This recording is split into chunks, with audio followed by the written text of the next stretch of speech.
We do have a purpose. We may not be perfect people. We may not have perfect situations, but we are still significant nonetheless.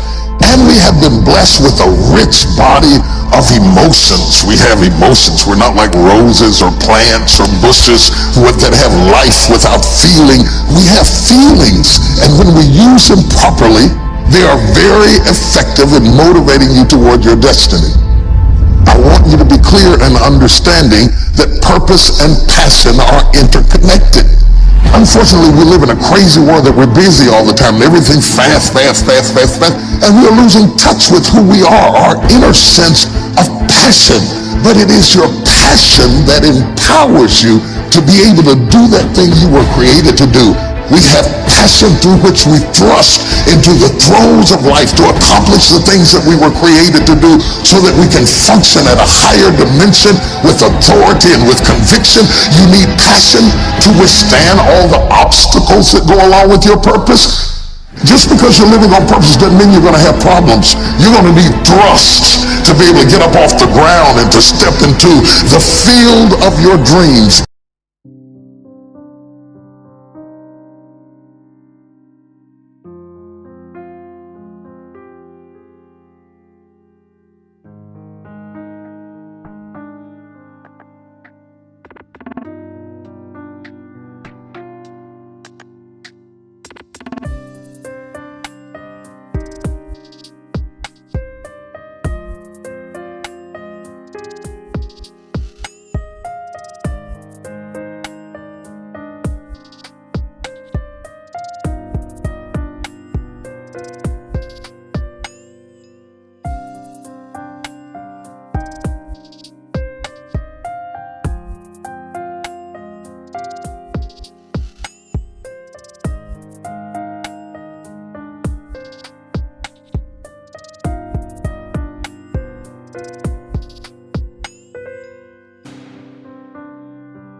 Even if you have not landed on the thing, at least get in the territory of the thing you are dreaming to do and that you hope to accomplish to do.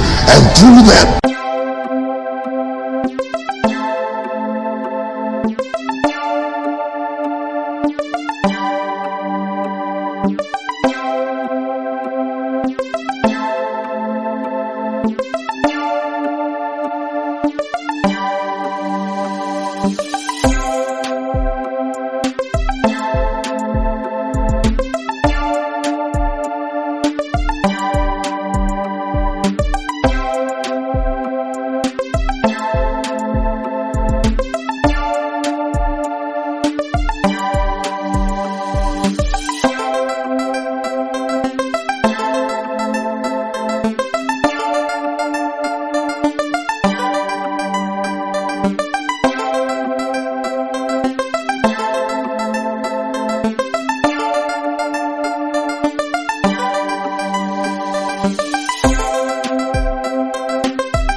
you're able to ignite things you have never ignited before. I hear you, I hear you, I hear you. You're saying, I don't feel a thing.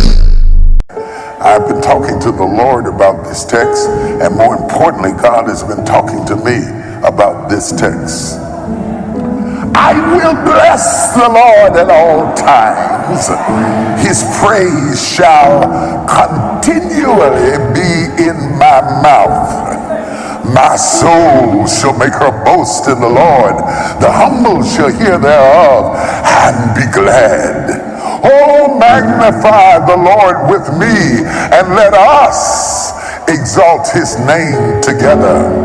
I sought the Lord, and he heard me, and delivered me from all my fears. They looked unto him and were lightened, and their faces were not ashamed.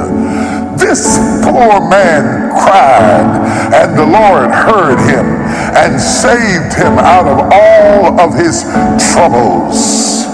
The angel of the Lord encampeth about them that fear him and delivereth them. Listen at this close. Oh, taste and see that the Lord is what? Blessed is the man that what? Trusteth in him. Oh, fear the Lord, ye his saints, for there is no want to them that fear him. The young lions do lack and suffer, but they that seek the Lord shall not want any good thing. It occurs to me that Psalms 34, 1 through 10 is powerful but strange. It's a collective of ideas that don't necessarily coordinate with each other. It almost seems contradictory. It is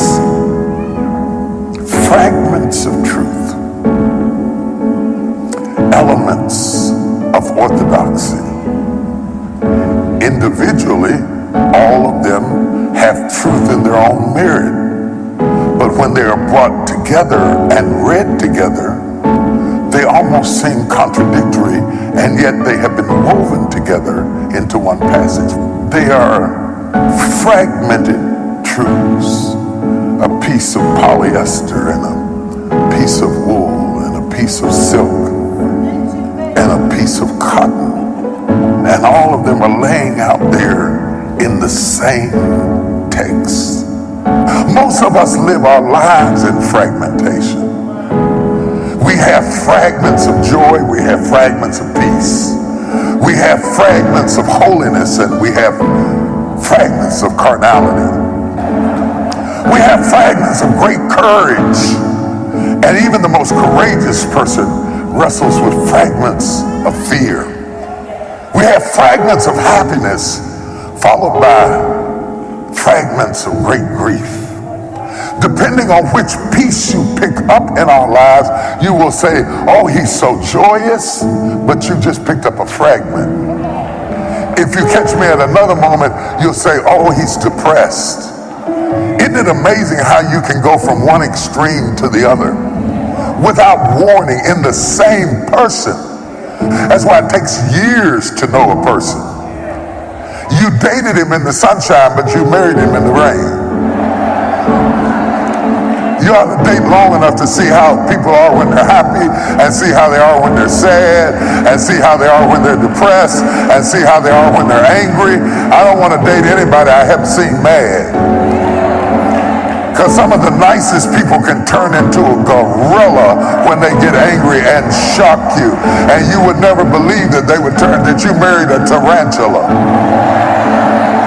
Like people's personality, life is fragmented. It's a little bit of this and a little bit of that and a little bit of the other and a little bit of the other that doesn't even go together. And some of us get stressed out because the pieces don't match. They don't go together. You can't even explain yourself, because when people ask you how you are, you would sound schizophrenic if you answered. Somebody called me the other day and said, how do you feel about it? I said, I'm happy and nervous and glad and sad and scared and excited and adventurous and intimidated and vulnerable and victorious, and all of it at the same time. All of that stuff conglomerated into one place. The feeling of this text is so discombobulated, discoordinated, not synergized. If you submitted this text to an English class, they would mark it all up because the thoughts are frayed. There are so many people sitting in this room right now whose thoughts are frayed. A little bit of polyester, a little bit of wool, a little bit of silk, and a little bit of cotton. And you're complicated. Because when you present yourself, the pieces don't go together. How many people are honest enough to admit to yourself that the pieces of you don't go together? I put on my shoes. I put on my left shoe first because my left shoe is just a wee bit bigger than my right foot. And so if it's good on the left, it's going to be good on the right, because they don't match. They don't go together. And just like my body looks like it doesn't match, sometimes my personality doesn't match. How can David love God so much that he's dancing on the mountaintops, writing poetry to God and singing songs, and then turn around this poetic person who is such a left-brain creative individual can turn around and get so mad that he cut off 100 foreskins and threw them down at Saul's feet? Extremes. Was he bipolar? I don't know. I'm not a psychiatrist. I can't diagnose his behavior, but it doesn't match up how David could be so committed in one area and then be on the rooftop looking over at Bathsheba talking about, Lord have mercy. How he could care for lambs and fight lions for lambs and do all of these wonderful things and be so kind and so caring at one moment and then be so vicious and cunning at another is beyond me. But such is life. Such is life. If I presented this text to an English scholar, they would give me an E. Because there's no synchronization of thought. How can his praise continually be in your mouth and yet you admit this poor man cried? How can I praise and cry? Praising and crying doesn't even go together. It doesn't make any sense, and yet it's in the same text, and worse still, it's in the same man. But Shakespeare was wrong when he says that life is a tale told by an idiot. He was completely wrong. In spite of the fragmentation of human experience, life is not a blanket, it's a quilt. It's not a blanket. You can't get it to all match up. And anytime you see something where it matches perfectly, it's always synthetic. People that match perfectly.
Are always synthetic.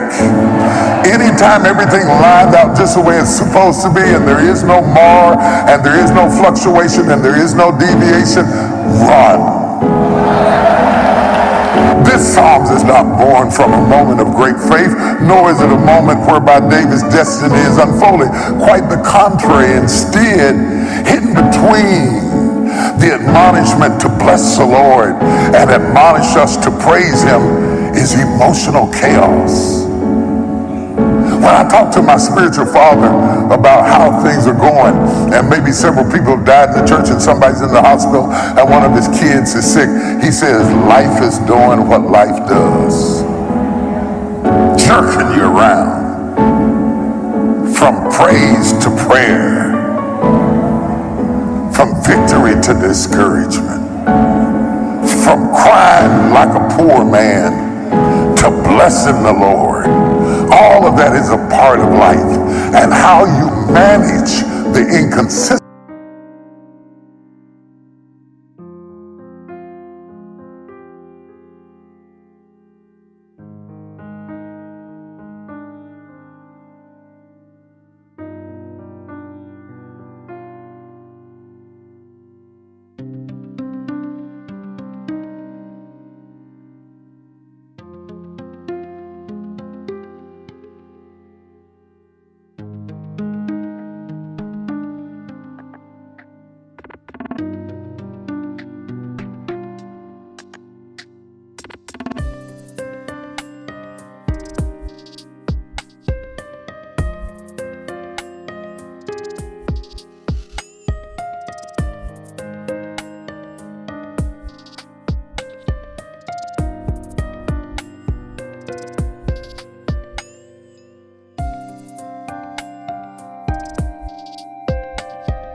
difficulties determines how well you are stable as a person.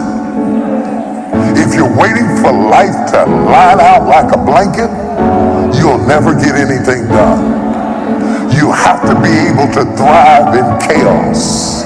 You have to be able to deal with the confusion. You have to understand that you're always going to be a quilt, but that doesn't mean that it can't be stitched together.